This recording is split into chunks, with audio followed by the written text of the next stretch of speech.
আচ্ছা, এও কি সম্ভব? আমাদের জীবনে অজান্তেই এমন কিছু ঘটনা ঘটে যায় যার অর্থ আমাদের অবচেতন মন খুঁজে পায় না। কোনো যুক্তি তর্কই দাঁড় করানো যায় না এর পরিপ্রেক্ষিতে। যদি বলি বিভ্রান্তি, সে তো কেবল একটি মানুষের হতে পারে। একসাথে অনেকের সাথে ঘটে যাওয়া বিভ্রান্তিকে কি বলবেন? ঘটনা নাকি দুর্ঘটনা? কোনটা সত্যি? এই নিয়ে আমাদের আজকের গল্প, দুপুর যখন ৩টে। হ্যাঁ, একদম তাই। দ্য ইভেন্টারের আমাদের সকলের কথা নিয়েই আজকের গল্প, দুপুর যখন ৩টে। গল্প পাঠে মৌ, রিক্তা, সোনালী, ভাস্কর, বিশ্বজিৎ ও অপূর্ব। মিউজিক অ্যান্ড এডিটিংয়ে বিশ্বজিৎ, পোস্টার ডিজাইনে দেবজিৎ এবং সামগ্রিক পরিচালনায় আমি অপূর্ব। শুরু হচ্ছে আজকের গল্প, দুপুর যখন ৩টে। হ্যালো, হ্যাঁ মৌ, আরে কখন আসছো তুমি? ৩টে বেজে গেছে ইয়ার। আরে বাকিরা সবাই এসে গেছে। আরে তোমার জন্য রেকর্ডিং শুরু করতে পারছি না। সরি অপু, আমি না একটু কাজে ফেঁসে গেছি গো। এখনো বাড়িতে বেরোতেই পারিনি। মানেটা কি? আরে জলদি করো। তোমাকে আগেই বলেছিলাম কাজের ব্যাপারে আমি কিন্তু খুব পাঞ্চুয়াল। এখন এরকম করলে হয়? দূর। রাগ করো না প্লিজ, আমি এক্ষুনি বেরোচ্ছি। হ্যাঁ, আমি অপু, মানে অপূর্ব, দুপুর যখন ৩টে প্রোগ্রামের সামগ্রিক পরিচালক। এই দুপুর যখন ৩টে নামক গল্প পাঠের প্রোগ্রাম শুরু করি আমি, বিশ্বজিৎ, রিক্তা, শর্মিষ্ঠা, দেবজিৎ ও সোনালীকে নিয়ে। দেখতে দেখতে আজ ২০২০ সালের অন্তিম লগ্ন। শর্মিষ্ঠা বর্তমানে ব্যাঙ্গালোরে কর্মরতা। ভাবতেও পারিনি এরকম কিছুও ঘটতে পারে কোনো দিন। সোনালীর সূত্রেই এই মৌয়ের সাথে রিসেন্ট আলাপ হয় আমাদের। ভারী মিশুখে মেয়ে। এই কদিনের মধ্যেই খুব ভালো একটা সম্পর্ক তৈরি হয়ে যায় আমাদের সাথে। আমাদের কাজও ওর খুব ভালো লাগে। হঠাৎ একদিন আমাদের সাথে যুক্ত হবার ইচ্ছা প্রকাশ করে ও। আমিও তাতে সায় দিই। প্রথম দিন রেকর্ডিংয়ের আগেই আমি ও স্ক্রিপ্ট পড়া শুনে বেশ খুশি হই। প্রথম দিনেই খুব সাবলীলভাবে রেকর্ডিং করে। মনে মনে ঠিক করে ফেলি মৌকে নিয়ে আরও কাজ করব। রোজই রেকর্ডিংয়ে ঠিক সময়ে আসে, কিন্তু আজ যে কি হলো জানি। মেয়েটা হাউসওয়াইফ, সংসারে প্রচুর চাপ, একা হাতে সব সামলে তারপরে আসে। কিন্তু কাজের ব্যাপারে আমার কাছে পিওর কন্ট্রিবিউশনটাই সব থেকে ইম্পর্টেন্ট। সেখানে কারোর জন্যেই আমি কোনো কম্প্রোমাইজ করি না। এইসব ৭-৫ ভাবছি, হঠাৎ রিক্তা বলে উঠল, অপূর্ব, কি রে, ৪টে বাজতে চললো, এখনো তো মৌ এলো না। আজ কি রেকর্ডিং শুরু হবে না হবে না? আমাদের এতগুলো মানুষের সময়ের কি কোনো মূল্য নেই নাকি? কতক্ষণ আর এভাবে একজনের জন্য ওয়েট করবো বলতো? রিক্তার কথা শুনে বিশ্বজিৎ আর সোনালী দুজনেই বলল, সত্যিই তো। আরে আমাদেরও তো অন্য কাজ আছে নাকি? মেয়েটাকে আগেই বলেছিলাম তুই সব সামলে পারবি তো, তখন তো খুব বড় বড় কথা বললো। না, আমার মাথাটা সত্যি খুব গরম হয়ে যাচ্ছে এবার। আরেকবার ফোন করলাম মৌকে।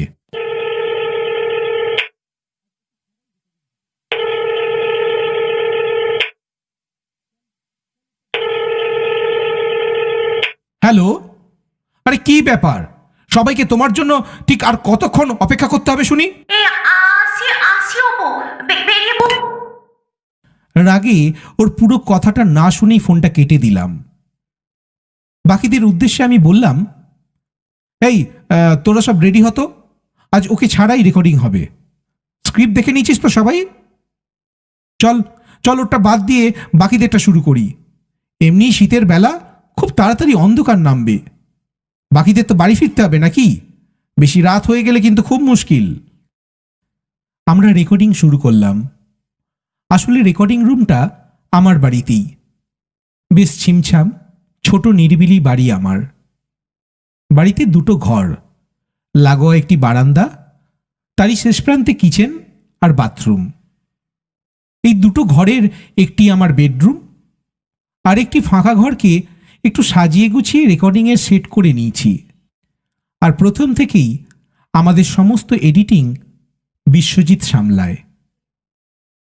আমাদের রেকর্ডিং চলছে। তখন কটা হবে, বড়জোর ওই 5:15। হঠাৎ দরজায় কলিং বেলটা বেজে উঠল। খুব বিরক্ত হলাম। আসলে কাজের সময় এই অবাঞ্ছিত আওয়াজ আমি একদম নিতে পারি না। তাই বেশ বিরক্ত হয়ে রিক্তাকে বললাম, উফ, এই সময় আবার কে এলো? রিক্তা, দেখ তো। দেখছি। এই যে ম্যাডাম, এতক্ষণে আসার সময় হলো? অপূর্ব, মৌ। ঘুরে দেখলাম বাইরের আবঝা অন্ধকারে মাথা নিচু করে দাঁড়িয়ে আছে মৌ। যেন সে বুঝতে পেরেছে খুব অন্যায় করেছে। একটু গম্ভীর হয়েই বললাম, ভেতরে এসো। রিক্তা, দরজাটা দে তাড়াতাড়ি, এমনি অনেক দেরি হয়ে গেছে, আর সময় নষ্ট করতে চাই না। মৌ একইভাবে মাথা নিচু করে ঘরে ঢুকে এলো। ওর ঢোকার সাথে সাথেই এক ঝলক ঠান্ডা হাওয়া ঢুকে এলো ঘরেতে।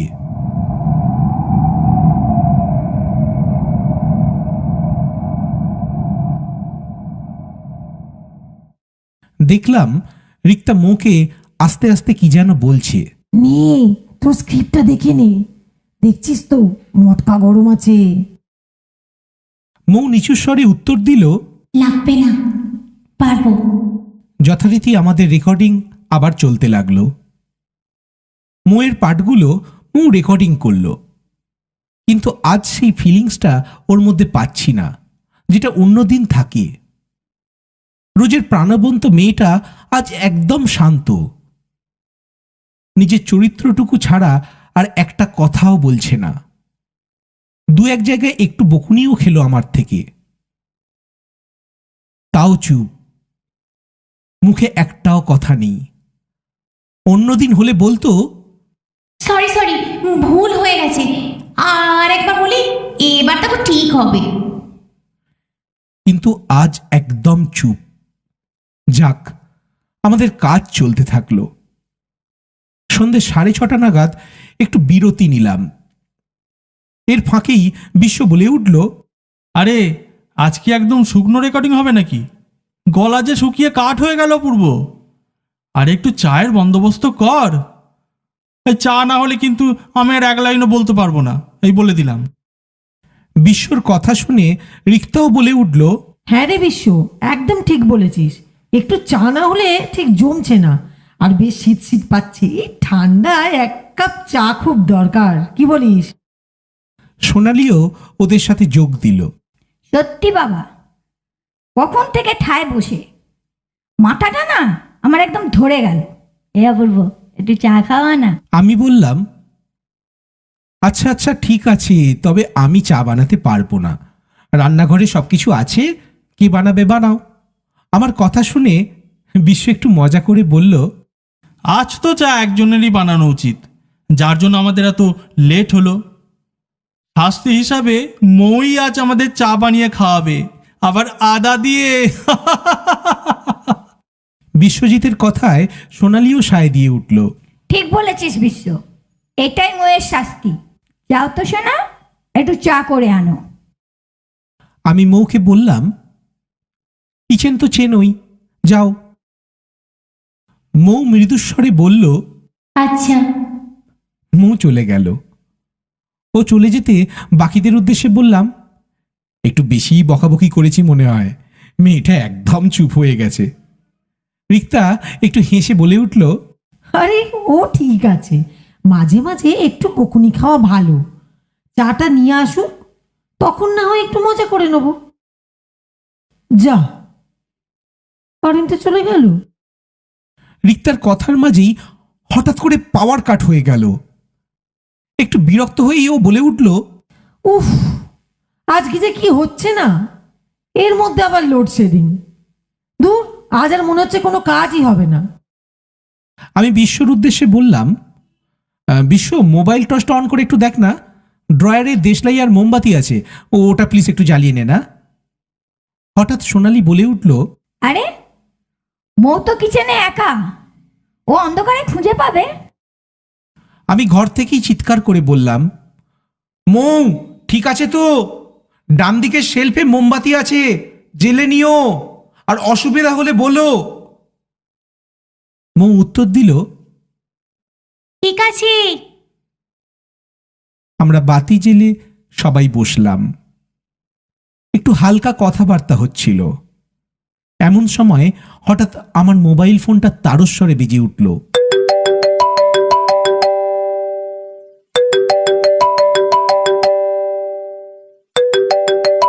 ওদিক থেকে একটা ভারী পুরুষ কণ্ঠস্বর ভেসে আসলো। হ্যালো, আপনি কি মিস্টার অপূর্ব বলছেন? হ্যাঁ, কিন্তু আপনি কি বলছেন? আমি চ্যাটার্জিহাট থানা থেকে ওসি বলছি। খানিকক্ষণ আগে নতুন রাস্তার চৌমাথায় একটি অ্যাক্সিডেন্ট হয়ে গেছে। একটি মাল বোঝাই লরি ব্রেক ফেল করে রাস্তা ক্রস করার সময় একজন মহিলাকে পিছে দিয়ে চলে যায়। Spot dead. ওনার মুখটা একেবারে থেঁতলে গেছে। আমাদের আইডেন্টিফিকেশন করতে খুব অসুবিধা হচ্ছে। তবে ওনার ছিটকে পড়া ব্যাগ থেকে একটি মোবাইল পাওয়া যায়।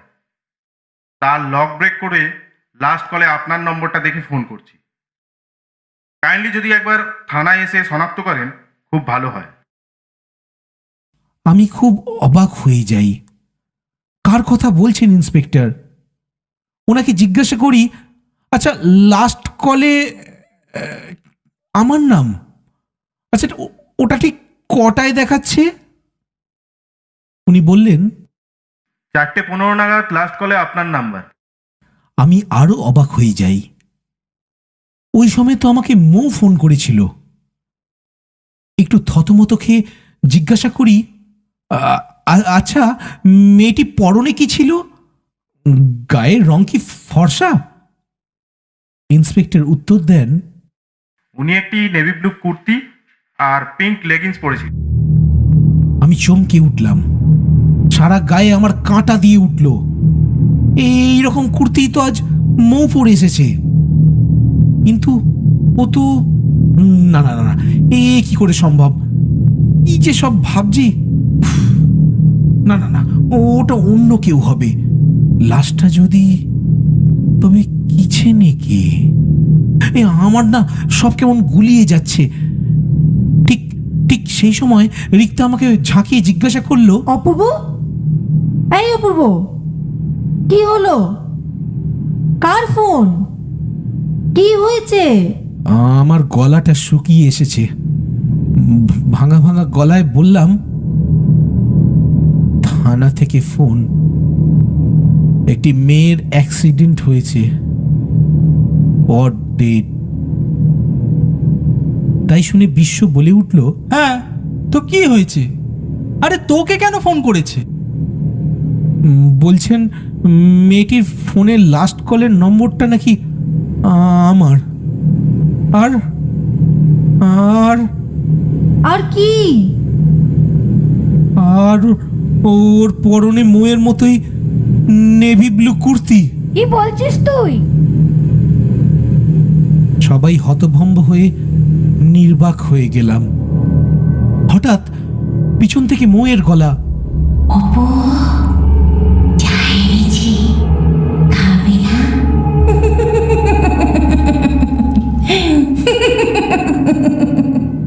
চমকে উঠে সবাই ঘুরে দেখি দরজার কাছে এক হাতে মোমবাতি আর অন্য হাতে চায়ের ট্রে নিয়ে দাঁড়িয়ে মৌ।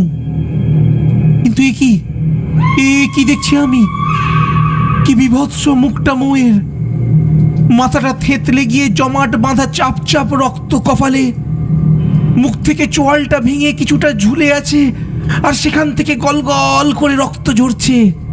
চোখ দুটো যেন ঠিকরে বেরিয়ে এসেছে। কি বিভৎস সেই দৃষ্টি! আর সেই দৃষ্টি দিয়ে আমার দিকে তাকিয়ে মৌ বলছে, বলেছিলাম না, নিজেকে নতুন চেপেতে এটুকু কষ্ট করে হাসবই। দেখো দেখো, আমি এসেছি। রেকর্ডিং করবে না? কি ভয় পাচ্ছ?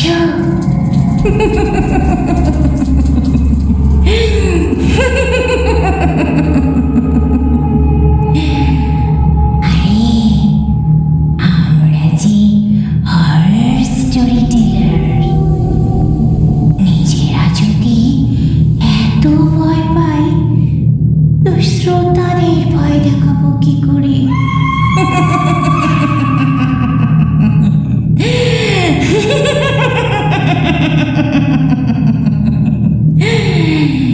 কি হবে, কি হবে তোমার প্রোগ্রামের? দুপুর যখন 3টে,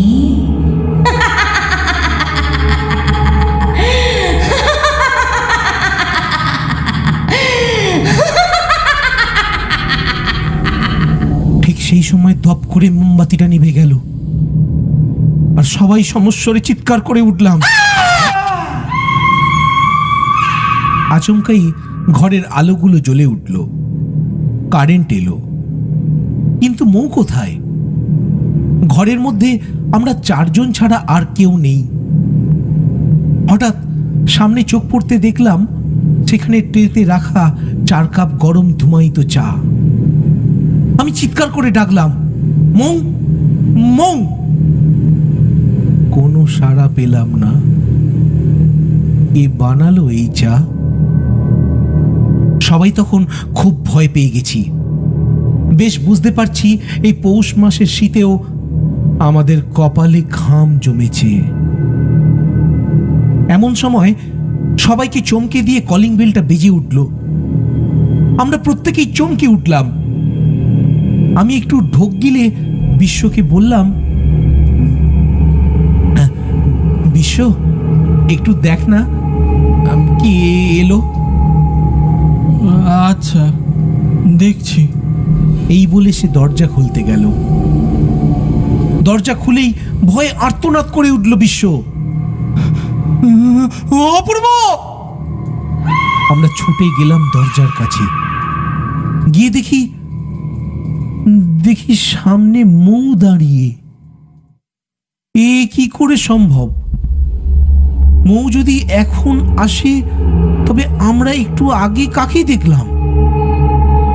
মৌ কি আমাদের সাথে কোনো মজা করছে? না না না, দরজা তো ভেতর থেকেই বন্ধ ছিল। আরে কি হলো? এরকম ভাবে আমাকে দেখে চেঁচিয়ে উঠলে কেন? আমাকে চিনতে পারোনি? এমন করছো যেন তোমরা ভূত দেখছো। আমি মৌ তো। বিশ্বর ঘোর তখনও কাটেনি। আমি একটু পরিস্থিতিটা সামলে নিয়ে বললাম, না না, চিনতে পারবে না কেন? ও মনে হয় অন্ধকারে তোমায় ঠিক বুঝতে পারেনি, তাই ভয় পেয়েছে। কিন্তু তুমি এই সময় এলে। আরে আরে আর বলো না, এমন বিচ্ছিরি ভাবে এক জায়গায় আটকে গেলাম। সেখান থেকে আসতে একটু সময় লেগে গেল। আর তোমায় তখন বললাম না একটু দেরি হবে, তা ঢুকতে দেবে নাকি বাইরেই দাঁড়িয়ে থাকবো? আমি একটু অপ্রস্তুত হয়েই বললাম, আরে না না, এসো এসো, ভেতরে এসো। মৌ ভেতরে ঢুকলো, আর আবার সেই স্যাঁতস্যাঁতে ঠান্ডা বাতাসটা ওর সাথে ঢুকে পড়ল ঘরে। ভেতরে এসে মৌ বলল, ও আমাকে জাস্ট 2 মিনিট দাও, একটু ফ্রেশ হয়ে আসি। আমি বুঝতেই তো পারছো, রাস্তা থেকে এলাম এইমাত্র। আমি জাস্ট 2 মিনিটে আসছি, হ্যাঁ, বাথরুম থেকে। এই বলে মৌ বাথরুমের দিকে চলে গেল। ততক্ষণে বিশ্ব কোনো রকমে ভিতরে এসে বসেছে। তবে আমরা সবাই এখনো একটা ঘোরের মধ্যে আছি। কোনটা সত্যি আর কোনটা কল্পনা কিছুই বুঝতে পারছি না। কি ঘটে চলেছে আমাদের সাথে? আমার মাথাটা কেমন যেন গুলিয়ে যাচ্ছে। ধপ করে চেয়ারে বসে পড়লাম। আস্তে আস্তে বিশ্বকে বললাম, জানা ভাই, একবার ভিতরটা দেখ না, মৌ আছে কি না। শুনে বিশ্ব লাফিয়ে উঠে বলল, আরে কি বলছিস? আমি কি বাথরুমে গিয়ে দেখবো নাকি? আর তাছাড়া যা সব ঘটছে, না না বাবা, যেতে হয় তুই যা, আমি যাব না। আমি বিব্রত হয়ে বললাম, আরে বাথরুমে না, অন্তত একবার রান্নাঘরটা দেখ। কিন্তু বিশ্বকে কিছুতেই রাজি করাতে পারলাম না। অগত্যা নিজেই এক পা করে রান্নাঘরে গিয়ে দেখি রান্নাঘর ফাঁকা, সেখানে কেউ নেই। কিন্তু এটা কি, বেসিনের কলটা যে খোলা, আর নিচে রাখা চায়ের বাসন। এ তবে চা বানালো। রান্নাঘর থেকে বেরিয়ে দেখি বাথরুমটাও ফাঁকা, কেউ কোথাও নেই। মুখ কোথায় গেল? কি হচ্ছে এসব? এমন সময় বিশ্ব ঘর থেকে চিৎকার করে বলছে, অপূর্ব, শিগগিরই আয়, তোর ফোন এসছে, আবার সেই আননোন নাম্বার থেকে। আমি দৌড়ে গিয়ে ফোনটা রিসিভ করে বললাম, হ্যালো, কে কে বলছেন? অপর প্রান্ত থেকে সেই গম্ভীর কণ্ঠস্বর, আমি থানা থেকে ওসি বলছিলাম। আপনি অপূর্ববাবু তো? Sorry to disturb you again.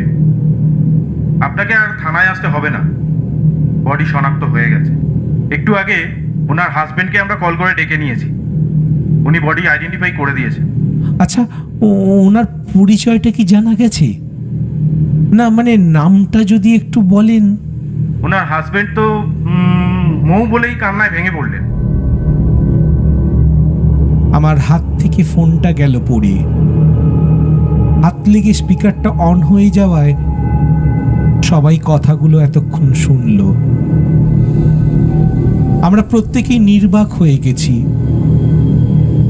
সামনে রাখা চায়ের কাপগুলোর দিকে তাকিয়ে আমি ভাবছি, কি দেখলাম এতক্ষণ? স্বপ্ন, কল্পনা, নাকি সব সত্যি? কিন্তু এও কি সম্ভব? একসাথে একই স্বপ্ন বা কল্পনা সবাই কি করে দেখতে পারে? তবে কি ঘটল? প্রতিবার অলৌকিক গল্প শোনাতে শোনাতে কখনো ভাবিনি এরকম কিছু নিজের সাথেও হতে পারে। নিজেকে একটু সামলে নিয়ে বললাম, বিশ্ব, আজ আর রেকর্ডিং হবে না, কিচ্ছু ভালো লাগছে না, সব গুছিয়ে ফেল। চেয়ে দেখলাম সবার চোখেই তখন জল। আমি উঠে গিয়ে কম্পিউটারটা বন্ধ করতে গেলাম। নিজের অজান্তেই কিবোর্ডে হাত লেগে যাওয়ায় আজকে রেকর্ডিংটা বেজে উঠল। জানো হুদা, আমি রোজ এই ঘাটের কাছে আসি, ভাবি যদি কোনোদিন তুমি একবার আসো, এ কি? অন্তত সাউন্ড সিস্টেমে মৌয়ের কণ্ঠস্বর। দেখো, আজকের গল্প পাঠের ক্যারেক্টার গৌরী। আমাদের আগামীর গল্প অশরীরী প্রেমের গৌরী করছিল মৌ। এ কি করে সম্ভব? মৌ যদি না না, তবে কে করলো এই রেকর্ডিং? মৌয়ের কণ্ঠস্বর শুনে সোনালি কান্নায় ভেঙে পড়ল আর বলল, দেখ অপূর্ব, মেয়েটা নিজের কথা ঠিক রেখেছে। চলে গিয়েও এই প্রোগ্রামটাকে ভালোবেসে আবার ফিরে এসেছে। আমার কানে তখনও ভেসে আসছে মৌয়ের বলা সেই কথাগুলো। অপু দেখো, একদিন তোমার এই দুপুর যখন 3টে প্রোগ্রাম খুব পপুলার হবে, আমাকে নেবে তো তোমাদের চলার পথে? আমি ঠিক পারবো, ঠিক সময় পৌঁছে যাব, কথা দিলাম। তখনই আবার কলিং বেলটা বেজে উঠল।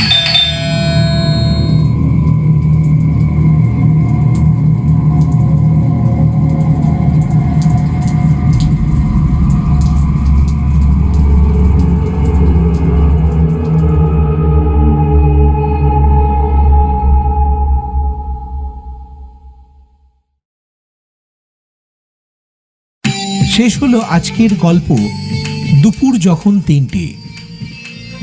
গল্পটি কেমন লাগলো অবশ্যই কমেন্ট করে জানাবেন। আচ্ছা, তবে মৌ কি আমাদের আগামী গল্পে সত্যিই থাকছে? আমরা কি আর তার কণ্ঠস্বর শুনতে পাবো, নাকি এটাই তার?